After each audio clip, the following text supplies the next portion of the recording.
Yes, can you all see the screen that I'm sharing? Yep, no, something. Yes, sir. Yeah, okay. I am not. Iram, is Iram there? No, she's not there. Okay, I think she's having some issues with connection, but she'll connect back. Okay, so Alia, since this is your first class, let me orient you to where we are. And as you know, whatever we have done and you have missed, we'll try to arrange uh, extra classes for them for those sessions, probably before or after the classes, some additional time, or on some additional days if possible. So, but currently today we are going to start chapter 6 from the beginning, and we have finished chapter 3, 4, and 5 as of now. Chapter 1 is not in the syllabus, but we did talk about basic fundamentals of reproduction, which are there in chapter 1. Chapter 2 we have kept on hold for now because we started with animal reproduction. So we continued with genetics, followed by that. And once I finish chapter 6, and before I start chapter 7, that is evolution, because in evolution, we again have to study about plants as well. So I will go back and we will do chapter 2 so that we can connect both animal and plants together in terms of their reproduction and genetics. And then we can start evolution, which is chapter 7. Is that okay, Alia? Yes, sir. Yeah. Okay. And you tell me, so what is your schedule like? So you're revising the whole syllabus from the beginning? Yes, sir. Actually, for now, my main focus is in 11th course because I've already did 12th course many Right, times. So right, right. yeah, so Okay, great. So as you know, because last time also I have this tendency to connect dots. So whatever we are doing, we always go back to class 11 textbook, even 10th and 9th, and try to connect what you learned regarding the same thing in your junior classes. So we will be doing that consistently. And if you are revising and brushing up 11th, that will help you to discuss better in the class. Okay. So I expect some discussion from your side since you have some experience of these concepts. Okay, Alia?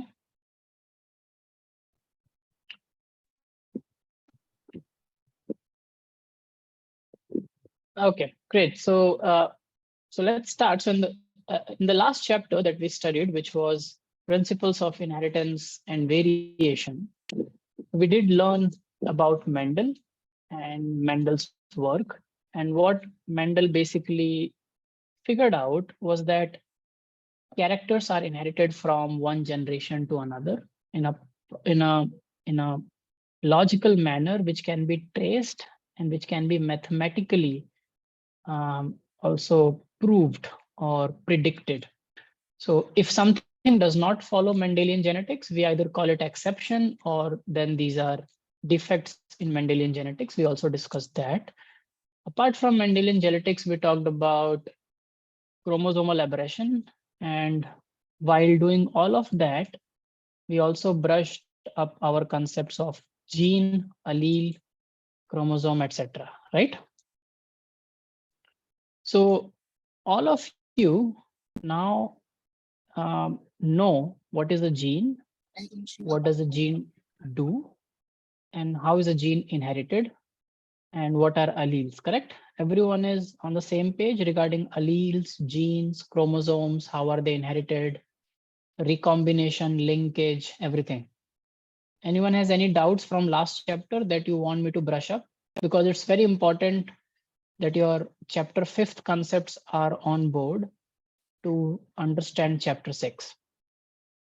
So if anyone wants any concept to be repeated, it's not a problem. We can do it.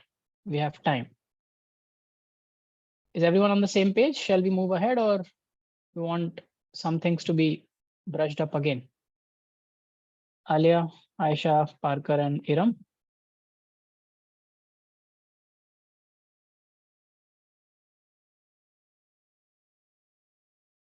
Tell me. Yes, Everything is fine, right? sir. Okay, great. So, good evening, Iram. How are you? Can you hear me?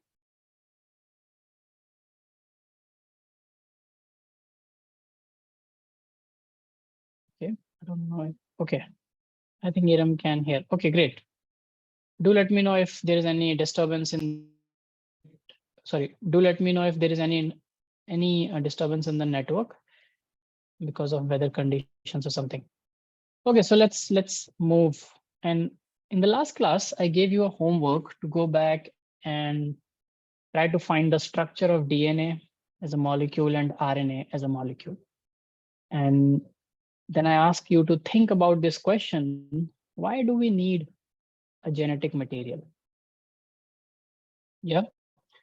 So Parker is saying yes, but what is she saying yes for is not clear. So Parker, what are you saying yes for?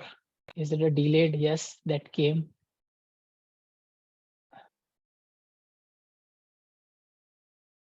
Are you there, Parker?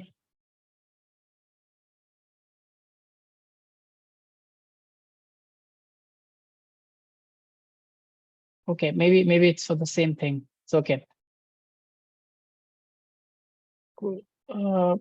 Okay, so did you go back and think about these two things, especially the question, why do we need a genetic material? Let's start from beginning. So we will come to the structure, but let's talk about this question first. Okay, how about we start from Alia? Yes, Okay, sir. Aisha already has given one answer. I'll read Aisha's answer from the chat and then I'll go to Alia for this question. So Aisha is saying genetic material is responsible for replication. So the new cells contain the same material as the parent cell. And that's a very fair point. But that's the utility. That's how, I mean, that's how genetic material is replicated. I'm asking, why do you think we need a genetic material? What if once a cell is formed, are there cells that do not have genetic material? Do all cells have genetic material, or is there any cell that does not have a genetic material? Yes, Alia, over to you. You were saying something?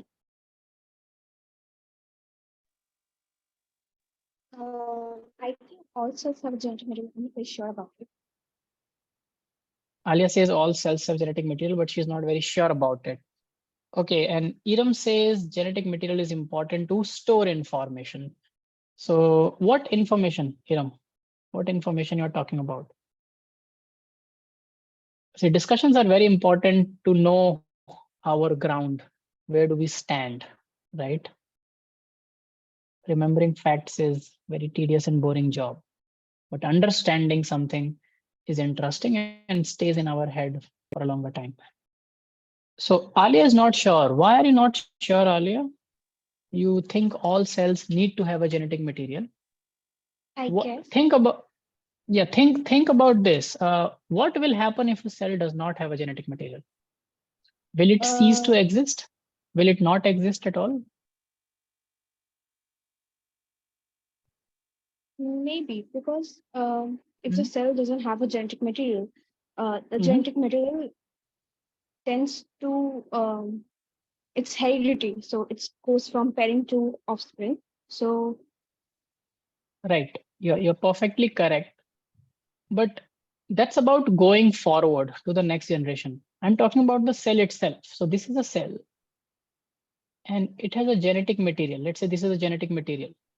Now this genetic material is very important for this cell to divide into two, right? yes, sir. But let's say we don't want, let's say this is not important. So what if the genetic material is not there? What will happen to this cell? Will it just die and not exist?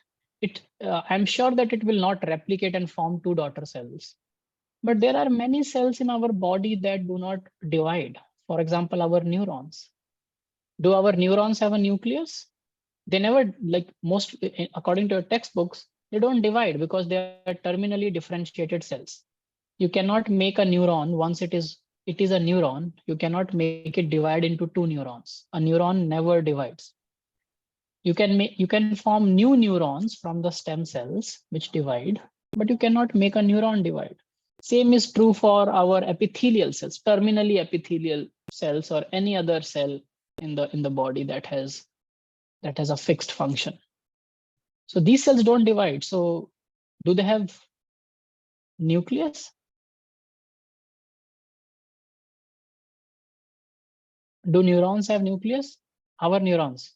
It must be a simple question, right? Come on, people. They do have, right? So why do they have nucleus? They don't divide.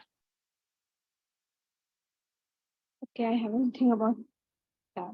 Exactly. So we never think about these questions. That's why we end up, remembering whatever NCERT or all the books have to say. So if you understand biology, most of the learning just goes away.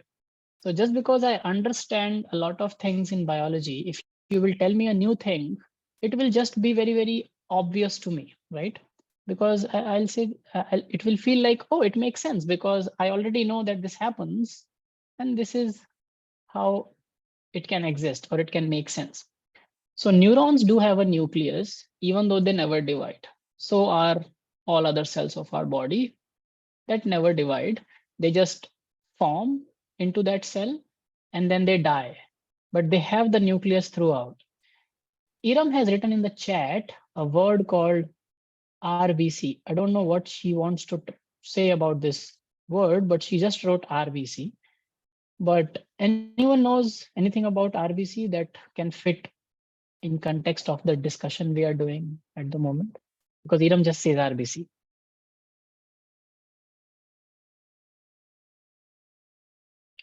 I guess what she's talking about is a red blood cell. But what about RBC?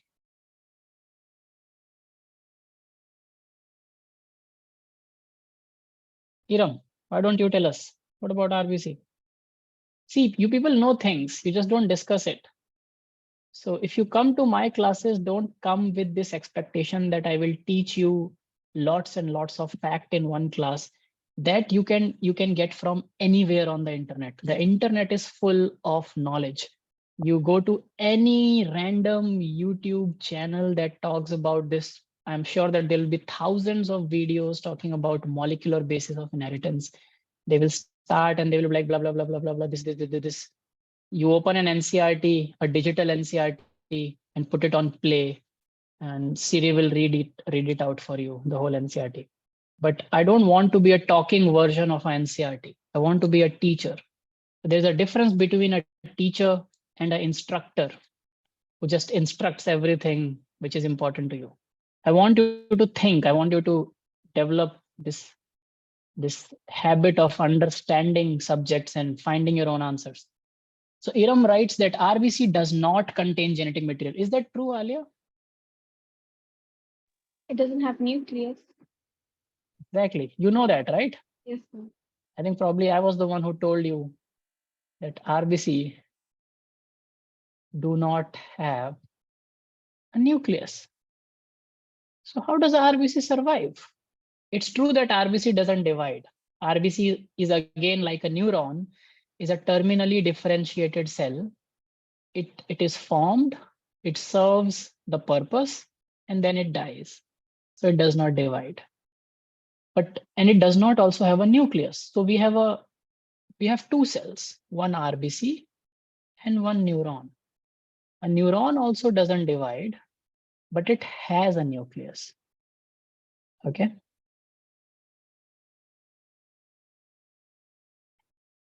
RBC also doesn't divide, but it does not have a nucleus. So what is happening here? Biology was confused what to do, so it did both. What do you think? This will help you understand why we need a nucleus and then why we need a genetic material. V means every cell. Yeah. Okay, how do RBC survives? First of all, how long RBC survives? What is the average lifespan of RBC?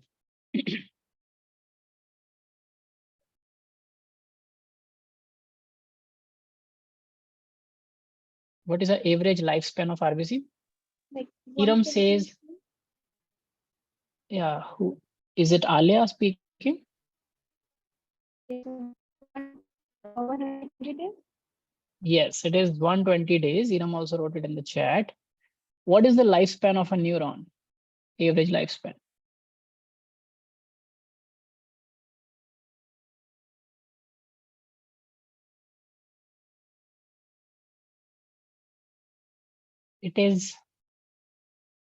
It can be decades.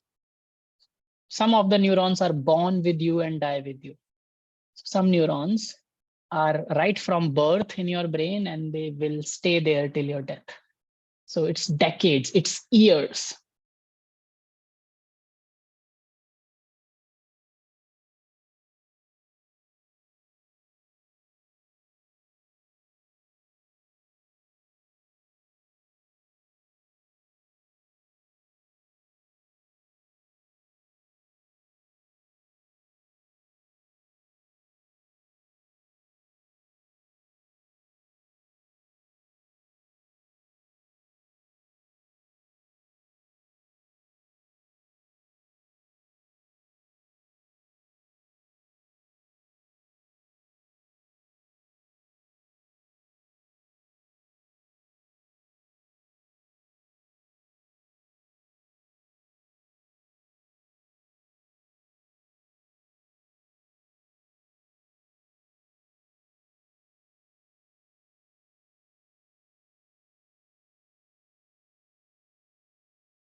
Hello, hello. Am I audible, everyone? Yes, sir.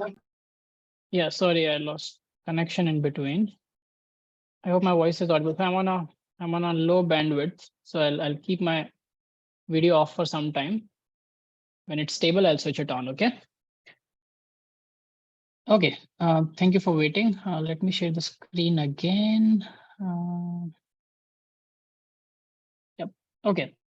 So where were we? Okay, we were discussing that.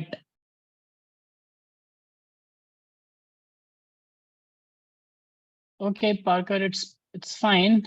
Take care. So Parker is not feeling well. It's all right. Just take care of yourself. I hope you feel good. Okay, rest everyone else. Um, let's continue the discussion. So I'm asking you, Alia and Iram took us to this point where we now know that RBC does not have a nucleus. Neurons have a nucleus. The common thing between both is that they do not divide. They just serve their purpose and die. Neurons live for many, many years, sometimes as long as our own age, most of the, for many of the neurons. RBCs, on the other hand, the average lifespan is just 120 days, which is around 4 months. And so why do you think it is so? Can you make a connection, Iram and Alia?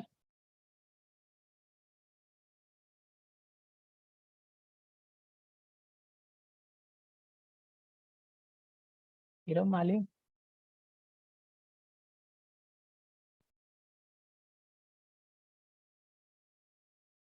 No one? Okay.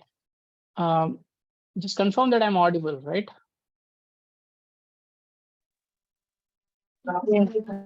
Yeah, okay.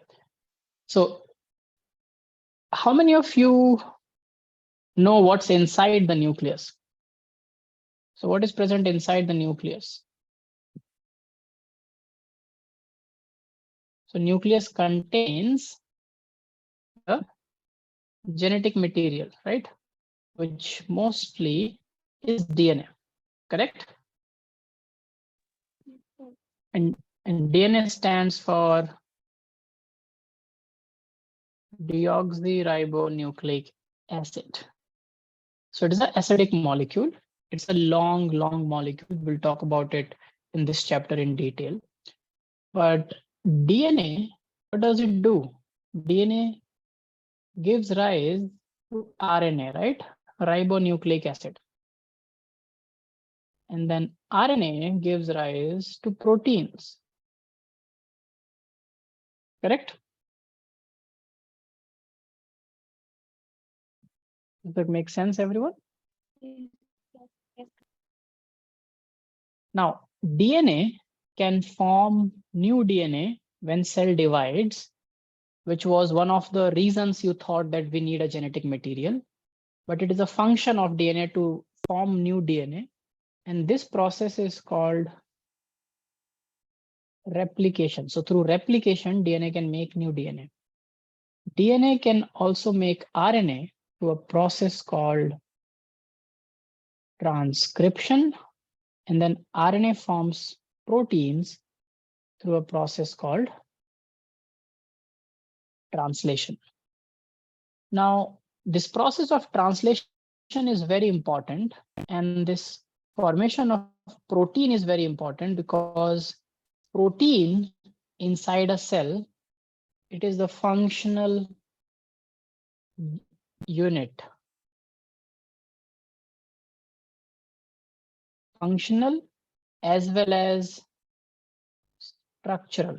So everything inside a cell is made up of proteins. So proteins make the cytoskeleton, which means it decides how the cell will look like. Proteins are all the enzymes which are present inside the cell that are important for every activity that the cell does. Protein, what else proteins do? Cytoskeletal enzymes and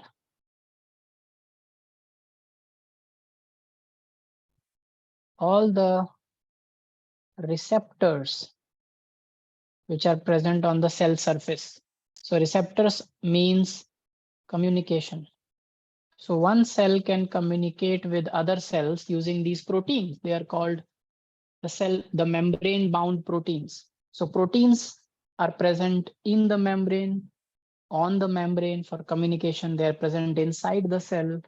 They make the structural skeleton of the cell by microtubules, tubulin. All of these words you have studied in your junior classes, actin, myosin, right? These are all structural molecules inside the cell. And enzymes, everything that all the chemistry that happens inside a biological system, enzymes help in that. So the enzymes are biological catalysts. Okay. So for any kind of metabolism, so skeleton gives structure, enzymes are for metabolism, and receptor is for communication, or what we call as consciousness of the cell, right? And if you remember, these are fundamental characteristic properties of life. So without protein, any cell cannot continue these features. And proteins comes from RNA, RNA comes from DNA. So if a cell does not have a nucleus and it does not have a DNA, it can't make proteins. So how does it now justify that RBC can still live for 120 days without a nucleus? Anyone?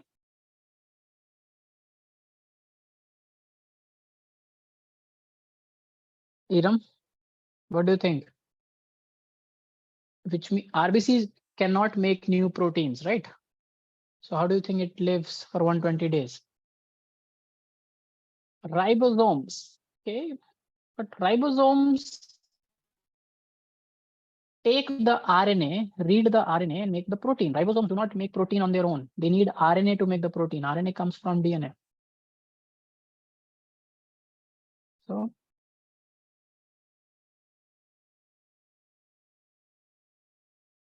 what is the most logical thing that comes to your mind? That RBC has no nucleus and it still lives for 120 days.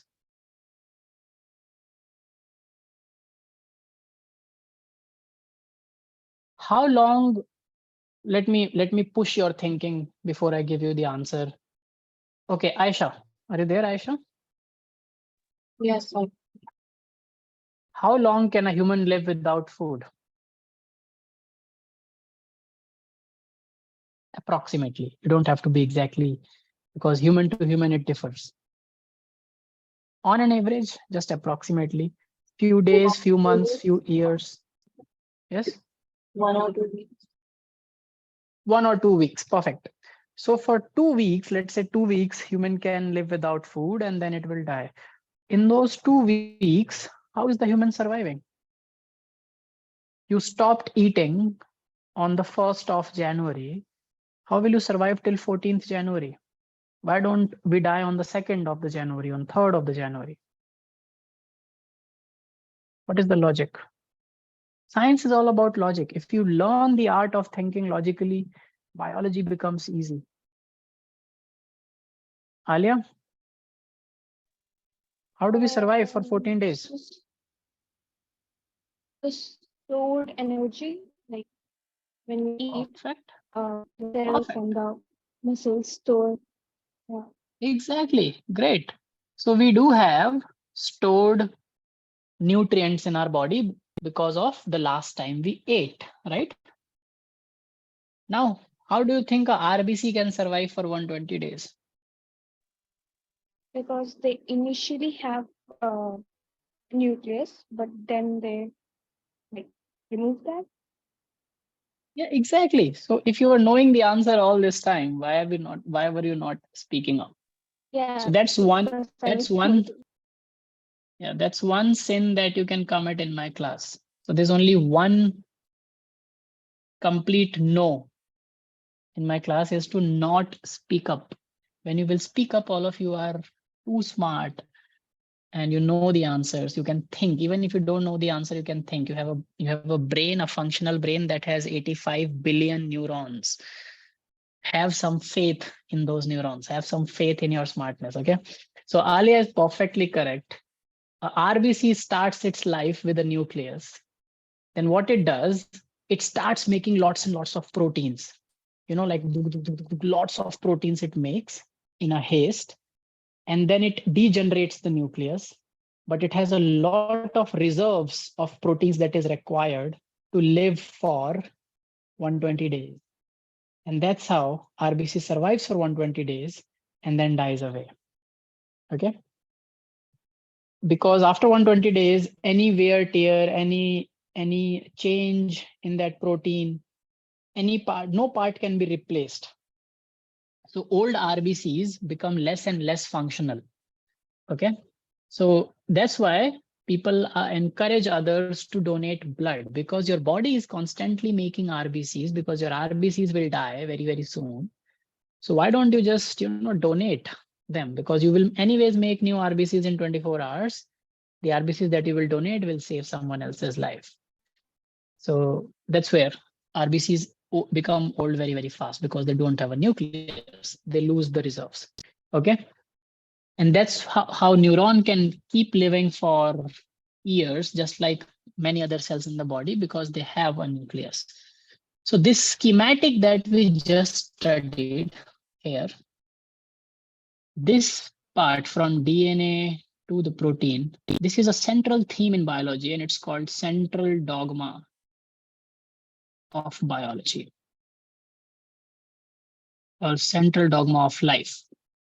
Okay, what is this called? The central dogma. Dogma means a theme or a rule. So this is the central theme of life. DNA to RNA, RNA to protein. And this is basically, if you see what's happening down, it is, what is it? It is a transfer of information.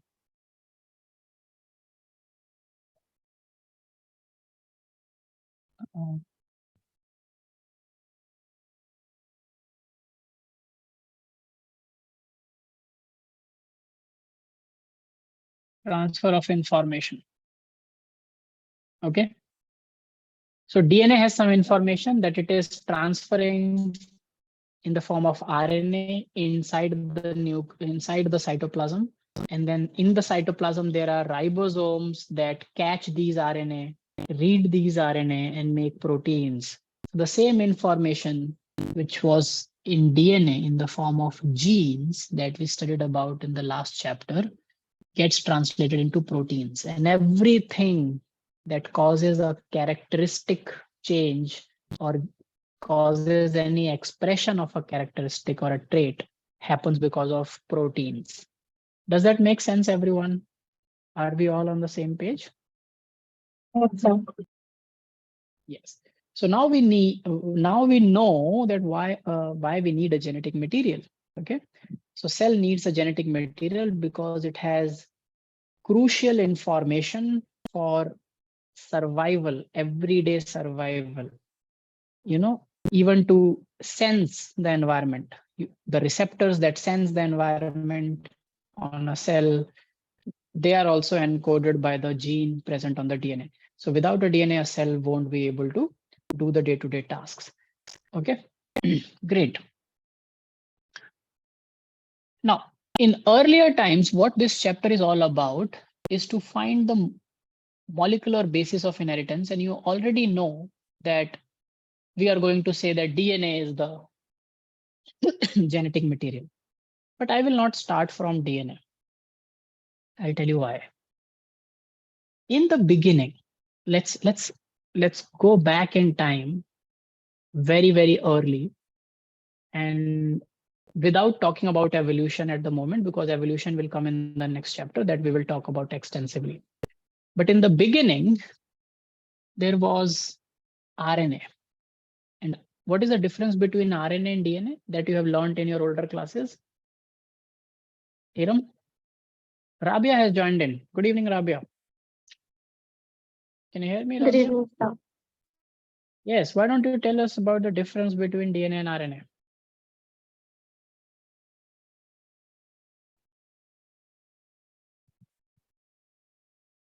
Oh, and some basic differences. All textbooks say the same thing. But when you come to my classes, we are going to surgically tease everything out and try to understand what they say. And does that make sense? Okay, I think Rabia was not able to unmute the mic. Yeah, she will be joining back again in a moment. Okay, let me go back to Alia. Alia, I'm sure you know what is the difference between RNA and DNA.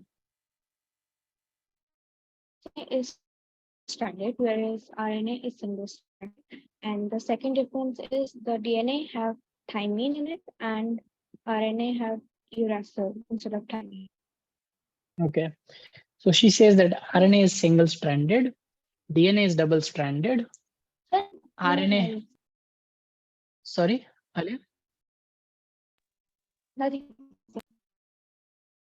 Okay, Rabia is back. Yes, Rabia. Rabia, can you hear me?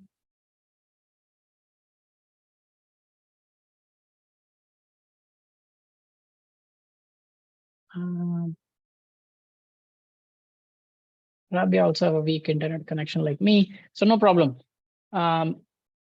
Let me tell you the important things quickly.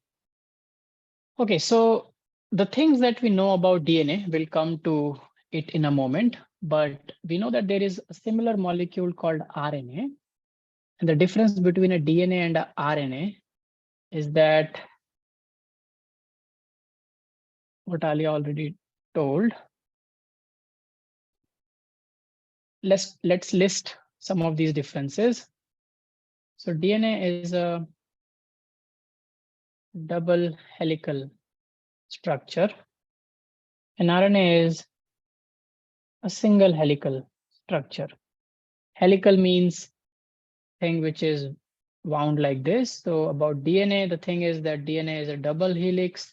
There are two things that move, or in books, like you make it as two strands, whereas RNA is just a single strand, single helical structure. Also, DNA has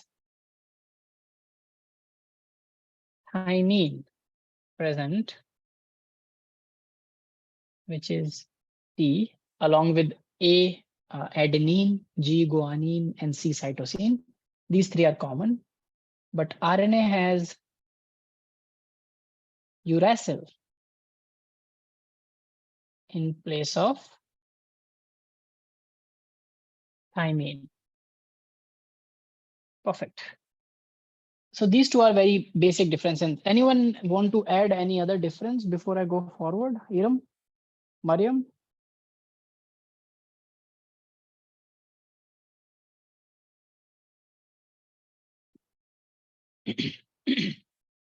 Okay, so DNA, because it's double helical, it is chemically more stable. Okay, whereas RNA, because it's single helical, and it also because it contains uracil, it is chemically less stable or chemically reactive.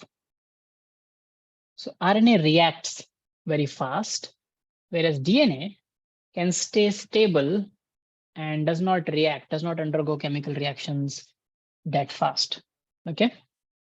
Aisha is saying DNA is self-replicating, but RNA isn't. Yeah, that's a very good difference. So DNA can self-replicate, which means a DNA can form a DNA. Okay. RNA can't self-replicate. So this is one piece of knowledge that now we are, as scientists, not we means not me, but scientists in the field are questioning and again going back and doing experiments to. The hypothesis is that RNA also at one point of time was able to replicate on its own, but it no longer can do it now. But for now, according to NCRT, DNA can replicate, which we see in the normal world everywhere, inside our bodies and every cell, and RNA cannot self-replicate. I forgot to tell you one thing about this theme. If anyone remembers, would you like to tell me? There is one way. Okay, let me ask you a question. What is the one thing that the world is suffering from last 3 years now? Almost 4 years. Collectively, what are we are suffering from? A virus. A virus. What is that virus called?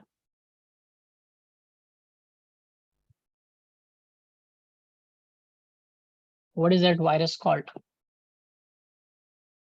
Yeah, COVID. COVID is not the virus. COVID means the disease is called COVID-19. What is the virus called? Yeah. Sorry? Coronavirus.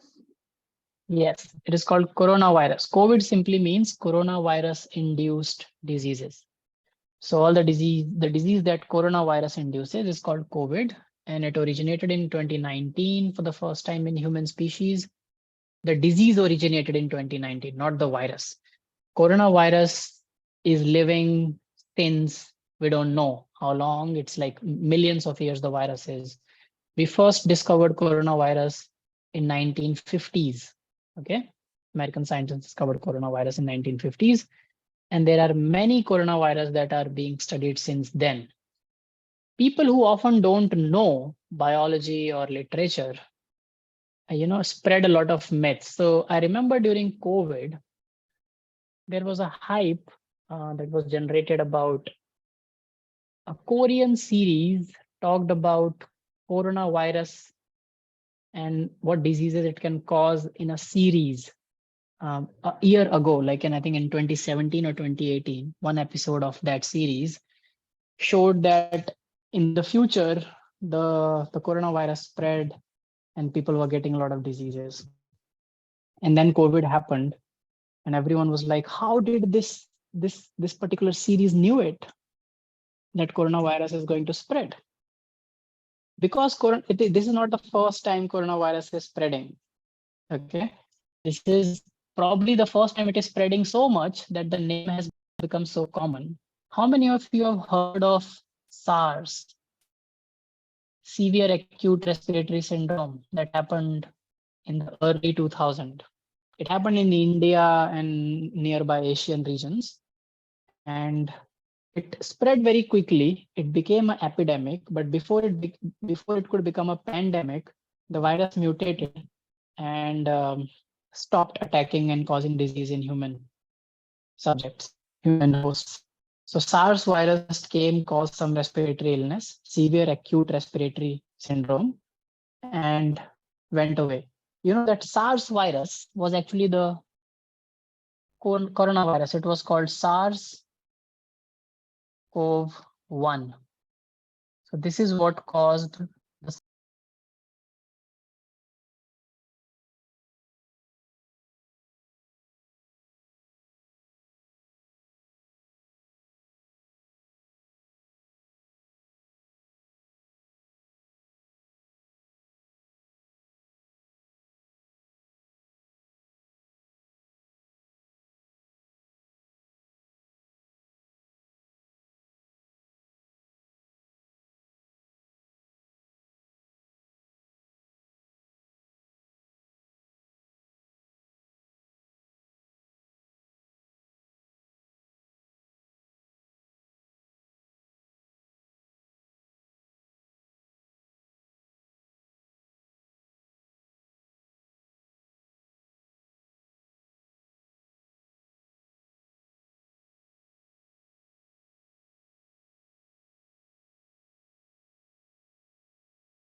Okay. Hey everyone, am I audible again? Sorry. Yes, sir. Yep. Okay, great. So what was the last thing you people heard?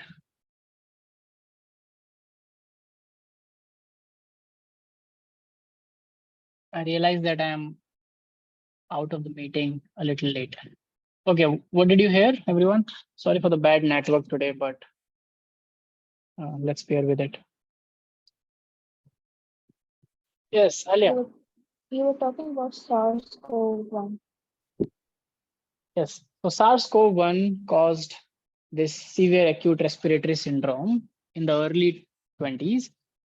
And since all of you, I think, live or have lived in the Middle East, so you must also have heard of something called MERS, right? It was Middle East respiratory syndrome. You know, MERS was also from the family of coronaviruses again. And then the 2019 COVID, the virus is called SARS-CoV-2. So it is a very close relative of SARS-CoV-1. So it's not something very new. So people already knew that COVID viruses, coronaviruses can affect respiratory systems and can cause these kind of diseases. So it was not something very, very unique. These series and all these science fictional documentaries came to, okay? So just piece of knowledge. We know about coronaviruses since very long, since 1950s and 60s. But why I brought up the topic of coronavirus is, what is the genetic material of coronavirus, especially the COVID that affected all of us? What is the genetic material of the COVID? Yes, Alia.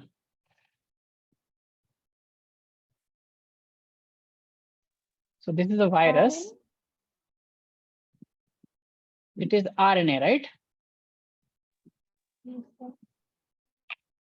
The genetic material is RNA. And we have written here, RNA can't self-replicate. So how do you think the coronavirus replicates? Because it has replicated a lot.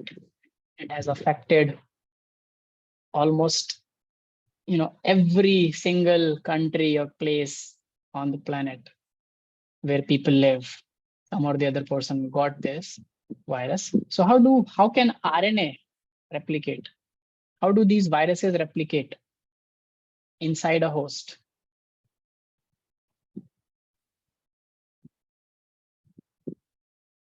So RNA cannot make new RNAs. That's true. Yes, Alia. So what is the way? They become RNA, like reverse transcription. So they convert themselves, Okay. like they go in a reverse direction. So RNA becomes the DNA. And yeah.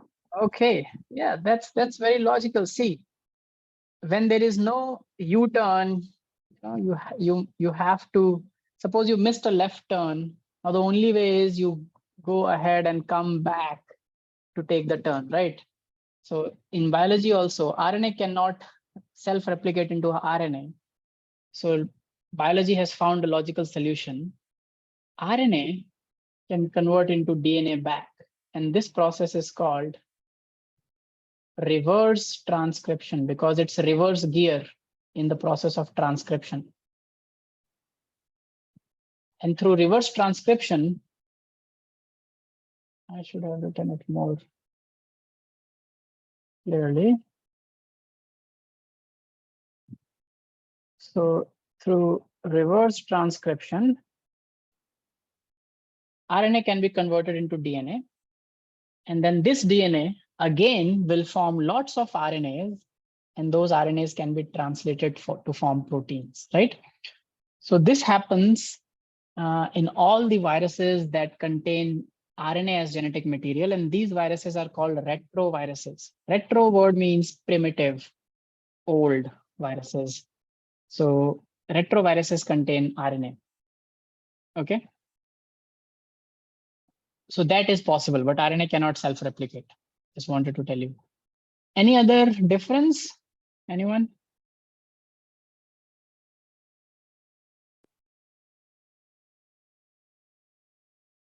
Double helix, thymine, chemically more stable, chemically reactive, self-replicate, can't self-replicate. Also, because it is chemically more reactive, RNA can act as an enzyme. And this has been discovered, in recent times, not very recent, but yes, we know that there are certain RNAs that can act as enzymes, and they are called ribozymes. So they can act as enzymes and they can catalyze reactions.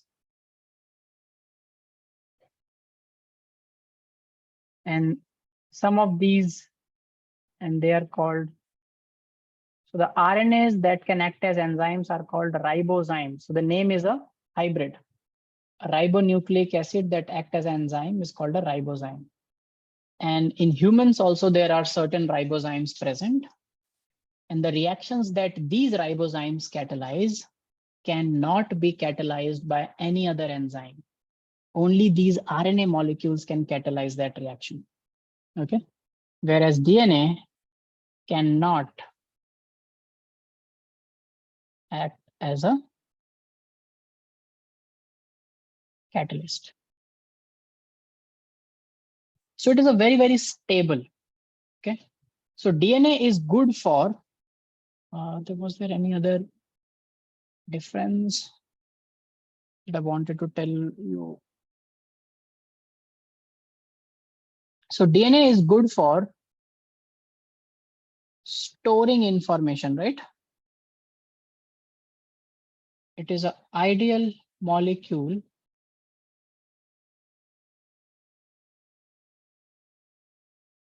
for storing information because it is not vulnerable to change. It will not react. It will not become something else very, very easily. Whereas RNA is an ideal molecule for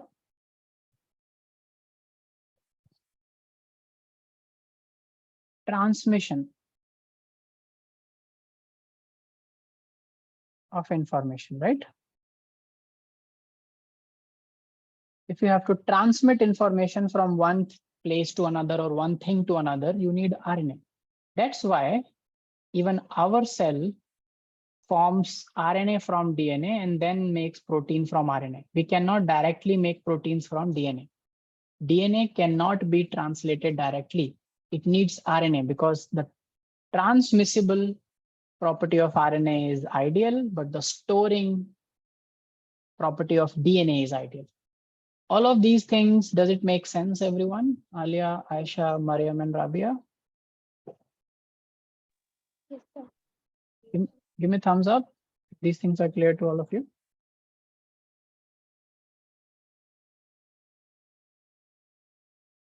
Okay, perfect.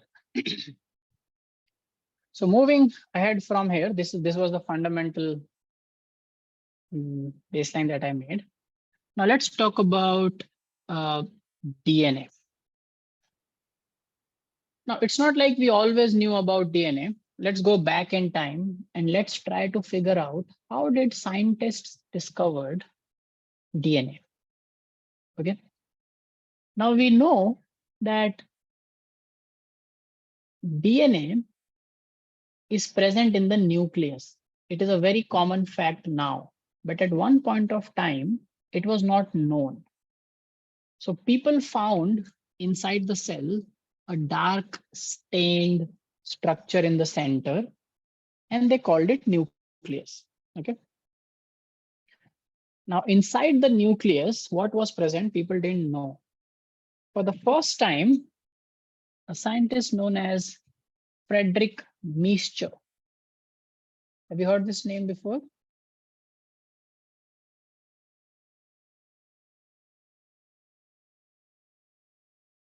Frederick Miescher. So Frederick Miescher, it was, if I'm not wrong, around 1869. How I remember it is exactly 100 years before the moon landing. So humans Neil Armstrong went to the moon in 1969. So this is 1869. Frederick Mischer figured out that there is something present inside the nucleus. Okay. And he didn't know that it is DNA. So he called it nuclein. He discovered nuclein. Okay. Inside the nucleus of a cell.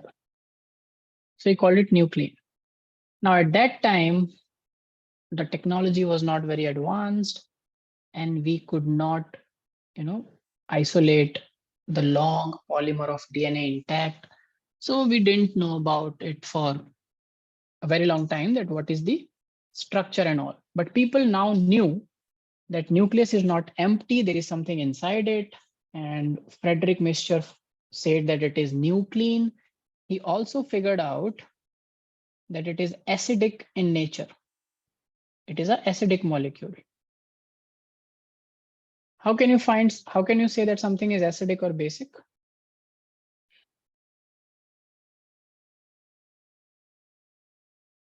For chemistry. In chemistry, how do you say that something is acidic or something is basic? It contains H plus ions, so it's acidic.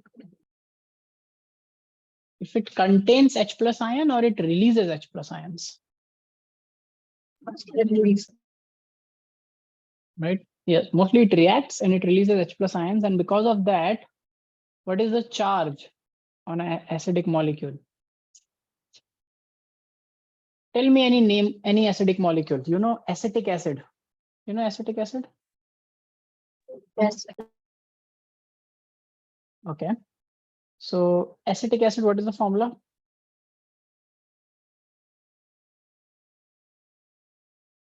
Because we are talking about biology, we will take organic acid for an example.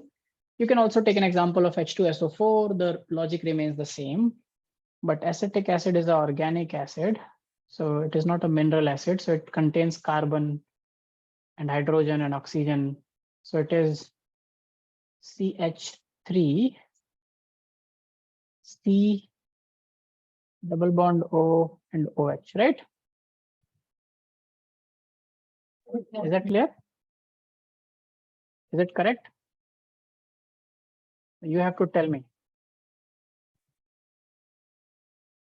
if it is correct or not. It's wrong. It's wrong? It's correct. Okay. Now, when it gives out this H, what happens? So this H releases when it in the environment and it H plus is here. So this become a negative charge. So you will see that on oxygen, there is a negative charge, a net negative charge. So acidic molecules, whenever they are in a solution, they release H plus, they get a negative charge on it, right? There are other ways to also prove that a molecule is acidic or not. So you know that if you give certain kind of molecules, they will react with only acidic molecules, but not with basic molecules. But we also know that in a solution where this acidic acid removes H plus, it is no longer called acetic acid. What it is called?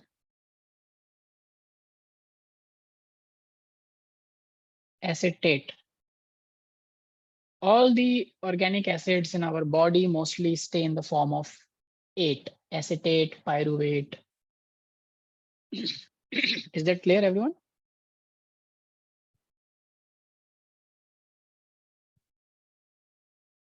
Does that make sense, this concept? Yes, sir. Yeah. So Frederick Mischer also figured out that it is acidic molecule and hence it is negatively charged, right? So DNA is acidic, negatively charged. At that point of time, he used to call it nuclein. Basically, he was talking about DNA only. But it took a lot of time, almost 80, 90 years, when the groundbreaking thing in biology happened, where I think we remember this year very clearly, 1953. This is where two brilliant scientists called James Watson and his student Francis Crick, they figured out what did they discover?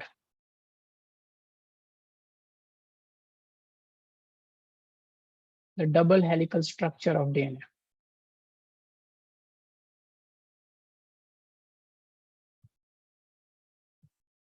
So they figured out that the nuclein that Frederick Miescher and all of the people were talking about all this time is basically very long polymer, which is negatively charged, and it has a double helical structure. Okay. And in their double helical structure, how does DNA look like? So they said that there is a backbone.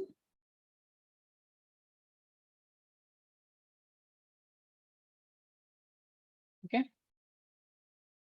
And this backbone is made up of blocks of, so this red block, and then there is this green block, and then there is this red block and green block and so on. So they said that the backbone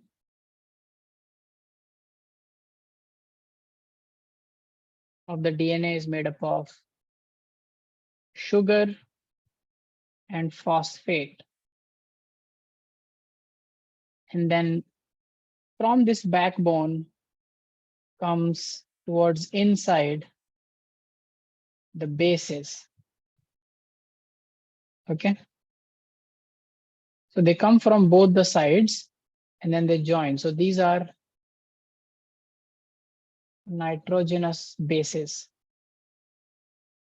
And there are 4 different kind of bases: adenine, thymine, guanine, and cytosine. Okay. So these are the bases. And the first letter of each we use as A, T, G, and C. Right, everyone? Now let's go into the detail of the structure a little bit. So the phosphate group that he talked about, he said that there is a phosphate group. Let me draw it a little big here so that you understand the structure. So there is a phosphate group, and if it is a phosphate, you already know that what charge it will be having. It is a 8. Basically, it should be Negative. phosphoric acid, yes, but it is phosphate, so it will be having a negative charge, just like acetic acid becomes acetate, so it is phosphate and it has a negative charge. And this phosphate is connected to a sugar through this one, and this sugar has 5 carbons. So 1, 2, 3, 4, 5. So it is like a pentose sugar. We call it pentose because it has 5 carbon. The phosphate is attached to this carbon directly. And then again, there is a phosphate, which is attached to the carbon, which is 5 sugars. Then again, a phosphate attached to a carbon.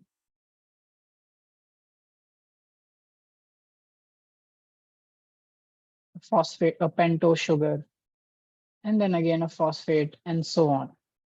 Okay, so this is just one backbone I'm making. So he said that there are 2 things, 2 important things, a phosphate and a sugar. So this is the phosphate group and this is the sugar group. and then again phosphate sugar, phosphate sugar. So they continuously make a long chain, which is the backbone, which is, I'm showing you this thing here in zoomed. Okay. Is it clear? Yeah. Now, they also said that from this sugar comes towards inside a nitrogenous base. Now, in this case, it could be, let's say, adenine. In this case, let's say it's guanine. Here it's thymine, cytosine, like that. And a similar backbone will be on the other side, where again a backbone, and then it will be becoming a base. So, sorry. So let me just say that this is another pair, another backbone, and they also have their bases coming like this. Now these base pairs are formed very, very specifically. So first, to understand this, you have to know that there are 4 bases, but there are 2 types: adenine and guanine. Okay. Adenine and guanine are called purines. Okay. And thymine and cytosine are called pyrimidines. Anyone knows any difference? Anyone knows the difference between a purine and a pyrimidine?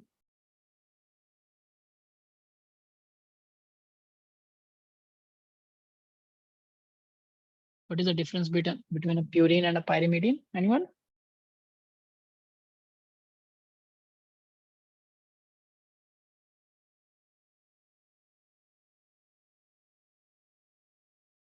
Yes, no?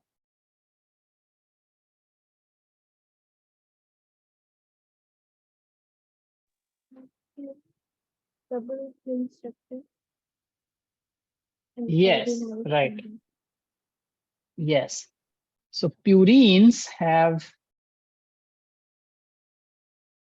double ring in their structure. So they are called double ringed. And pyrimidines are single ringed.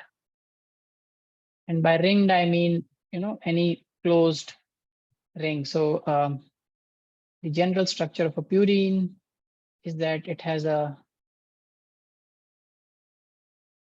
double ring, like one is hexagonal ring and one is pentagonal ring, like this. And pyrimidines have a single ring.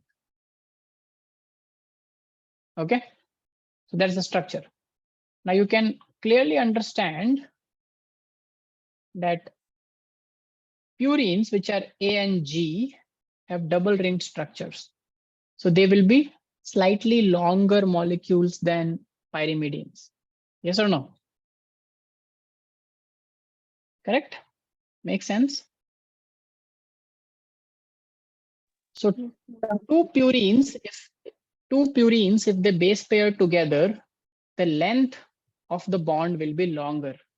And if 2 pyrimidines pair together, their length will be shorter. But DNA is like a ladder. So the distance between 2 backbones, so there is a backbone here also. So the distance between the 2 backbones remain the same. That's how they make a helical structure. Now for this to happen, one purine can form a bond with another pyrimidine, and very, very specifically. So adenine always forms a bond with thymine, and guanine always forms a bond with cytosine. So this is thymine, so there will be adenine here. And adenine forms a double bond with thymine, and guanine forms a triple bond with cytosine. Okay. And these bonds, these are hydrogen bonds. So it's called hydrogen bonding. So between A and T, it's a double bond. And between G and C, there is a triple bond. Now you can tell me, because of your chemistry knowledge from junior classes, which bond is longer?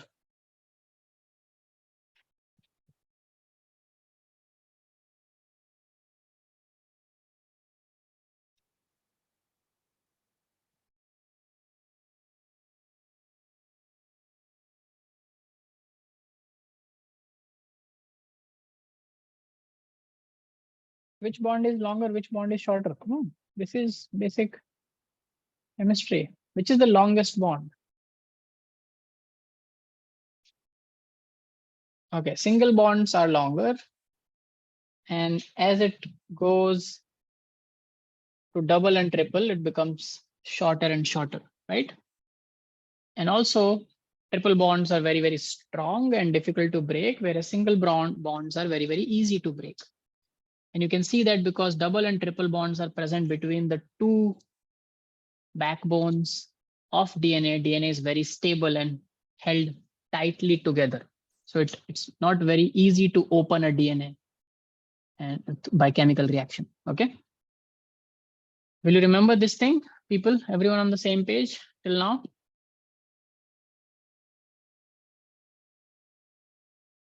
Yeah. Okay, perfect. Also, one more thing. There are two words in your NCERT called nucleotide and nucleoside. So if I take phosphate with sugar, okay, just this much, which forms the backbone, then this is called a nucleoside. Sorry. Not this, my bad. If I take a phosphate with a base and sugar, it is called a nucleotide. And remember that nucleotide is the monomer of DNA. Monomer means this is the single unit. If we repeat this, as you can see in the diagram, you just need a base, a sugar, and a phosphate group, a base, a sugar, and a phosphate group. So multiple nucleotides together makes the long DNA, right? And what do we call as nucleoside? A nucleoside is how I remember, and it is easier for you also to remember. So what goes towards the side is called a nucleoside. So what is going towards one side? Let's see. So the sugar plus this base, nitrogenous base, is called a nucleoside. So from the backbone, it goes towards one side. Just like in a ladder, you have two backbones, and then towards the side goes the stairs, right? We keep our foot here and then we go up, right? It's exactly at a perpendicular angle. So nucleosides go perpendicular. So it's sugar, write down this difference. Sugar plus base, nitrogenous base. And nucleotide is phosphate plus, can I say nucleoside? Phosphate plus nucleoside is a nucleotide. Yes? Do you understand, people?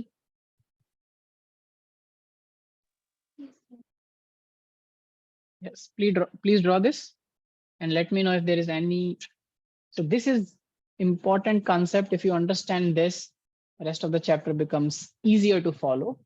So that's why I'm going a little slow here, but make sure you understand everything which is on the board.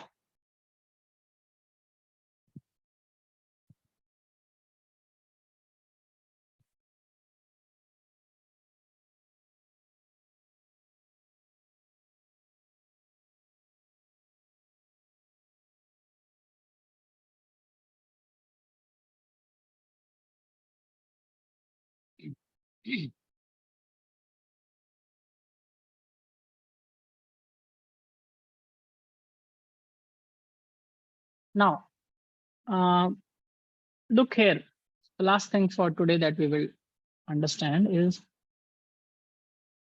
you can see this phosphate in the center and there are two bonds. One is this bond. Let me use some another color. What should I use? What should I use? Let's use orange. So you see this bond and you see this bond, right?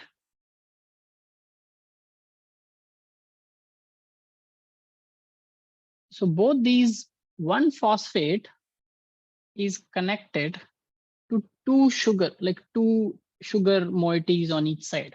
Everyone is following me?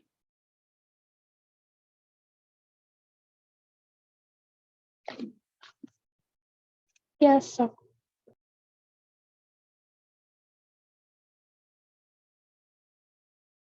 1 second, people. Give me one moment. Okay.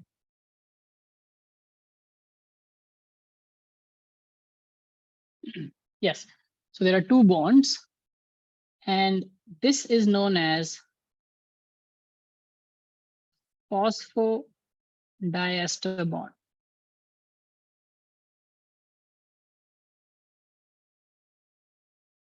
Because they're on two sides of the phosphate. If you talk about just one phosphoester, because there's on both the sides, it's there with phosphate, it's called phosphodiester. So with this bond, the whole backbone of the DNA is attached. Okay. Does it make sense? Is it clear? Yes, Yes, sir. sir.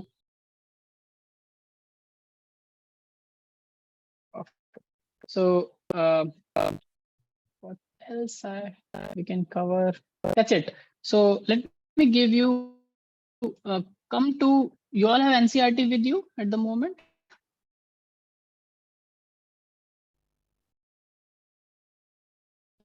Yes, sir. Please open page number, I think 97 and 98.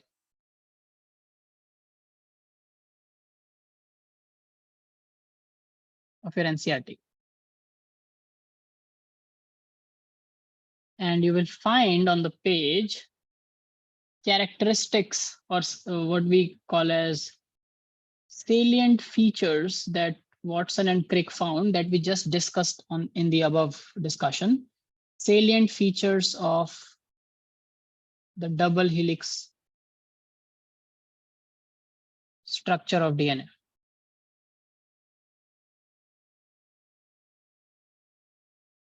Okay, so this is your homework.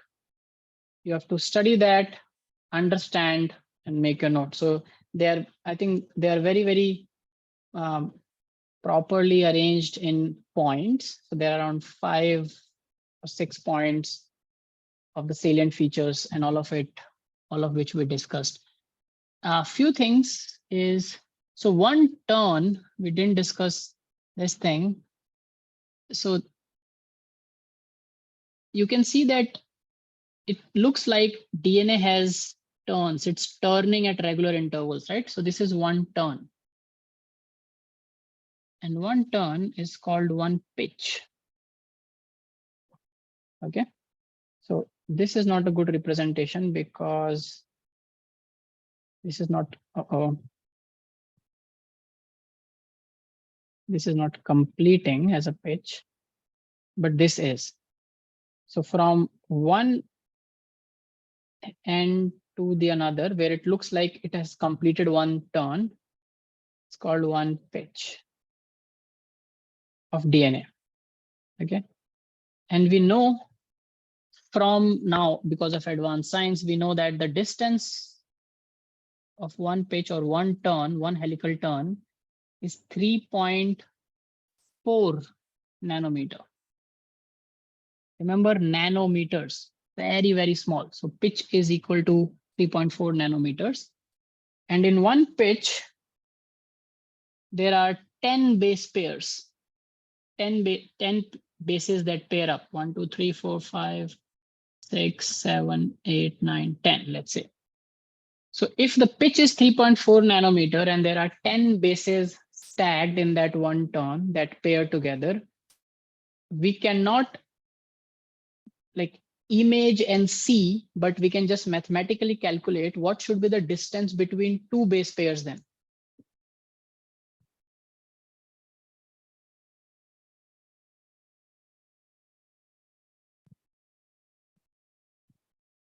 Tell me, what should be the distance between two base pairs?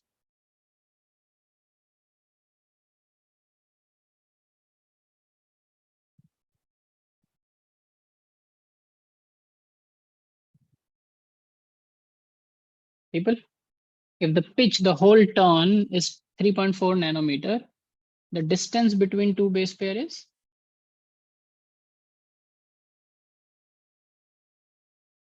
Two adjacent